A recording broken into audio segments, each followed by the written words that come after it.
മന്ത്രിമാറ്റം സംബന്ധിച്ച് CPM നേതാക്കൾ ഇന്ന് വീണ്ടും ചർച്ച നടത്തി. ഇന്നലെ ശരത് പവാറിനെ കണ്ട ശേഷം പ്രകാശ് കാരാട്ട് മുഖ്യമന്ത്രി പിണറായി വിജയനുമായി ടെലിഫോണിൽ സംസാരിച്ചു എന്ന വാർത്ത വരുന്നു.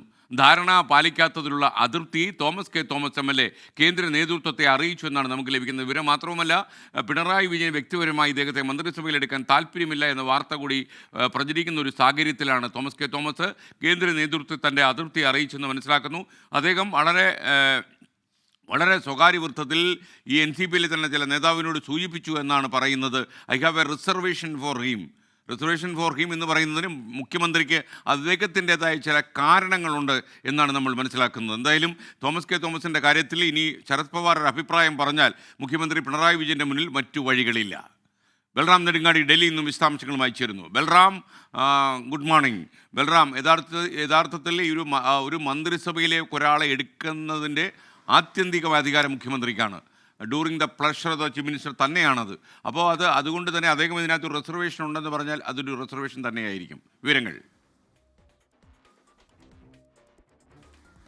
Very good morning S K സൂചിപ്പിച്ച പോലെ തന്നെ മന്ത്രിസഭയിൽ ആരൊക്കെ വേണം മന്ത്രിമാരായി തന്നോടൊപ്പം എന്ന് തീരുമാനിക്കാനുള്ള അധികാരം, അവകാശം അത് മുഖ്യമന്ത്രിക്ക് മാത്രം അവകാശപ്പെട്ടതാണ്.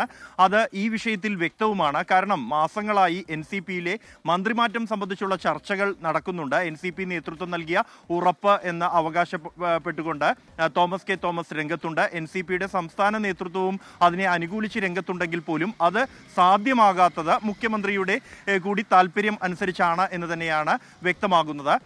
അത് ഏറ്റവും ഒരു പ്രതിസന്ധി ഘട്ടത്തിലേക്ക് എത്തിയിരിക്കുകയാണ്. അതിൻ്റെ ഭാഗമായി തന്നെയാണ് ദേശീയ നേതൃത്വവുമായി നേരിട്ട് എത്തി തോമസ് തൻ്റെ അതൃപ്തി അറിയിച്ചത്. തനിക്ക് നൽകിയ വാക്ക് പാലിക്കപ്പെട്ടിട്ടില്ല, സംസ്ഥാനത്ത് തന്നെ മന്ത്രിയാക്കണമെന്ന കാര്യം മുഖ്യമന്ത്രിയോ അല്ലെങ്കിൽ CPMോ അനുഭാവപൂർവമായ ഒരു സമീപനം സ്വീകരിക്കുന്നില്ല എന്നതടക്കമുള്ള കാര്യങ്ങൾ അദ്ദേഹം ധരിപ്പിച്ചിട്ടുണ്ട്. ഇത് നിലവിലിപ്പോൾ ഒരു ടെൻഷൻ സിറ്റുവേഷനാണ് എന്നാണ് അദ്ദേഹം നേതൃത്വത്തെ അറിയിച്ചിരിക്കുന്നത്. എന്തായാലും ഇന്നലെ നടന്ന ചർച്ചകളിൽ പ്രകാശ് കാരാട്ടും പങ്കെടുത്തു എന്നുള്ളത് നിർണായകമാണ്. ശരത് പവാറിന്റെ വസതിയിലെ ചർച്ചകളിൽ പ്രകാശ് കാരാട്ട് പങ്കെടുത്തു. എന്നാൽ CPM കേന്ദ്ര നേതൃത്വത്തിന്റെ ഈ വിഷയത്തിലെ നിലപാടും നിർണായകമാണ്. കേന്ദ്ര നേതൃത്വം അറിയിക്കുന്നത് ഇത്തരത്തിൽ മന്ത്രിമാറ്റം അടക്കമുള്ള വിഷയങ്ങൾ അത് സംസ്ഥാന തലത്തിൽ പരിഹരിക്കേണ്ട വിഷയമാണ്.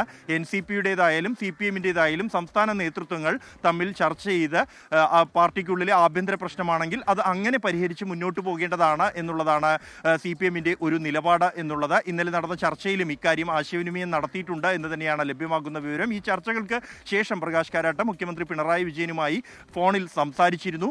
അതിനുശേഷം മുഖ്യമന്ത്രിയുടെ ഒരു മറുപടി എന്ന കാര്യം ശരത് പവാറിനെ ധരിപ്പിക്കുക എന്നുള്ളതാണ് തുടർന്നുള്ള നീക്കം എന്നുള്ളത്.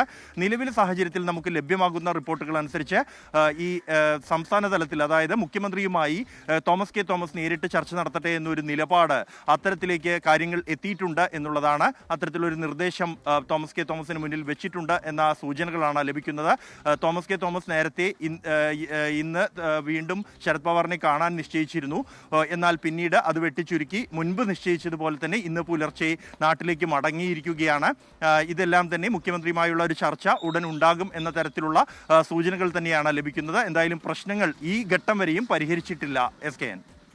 Okay, thank you. ബൽറാം നെടുങ്ങാടിയാണ് വിവരങ്ങൾ നൽകിയത്.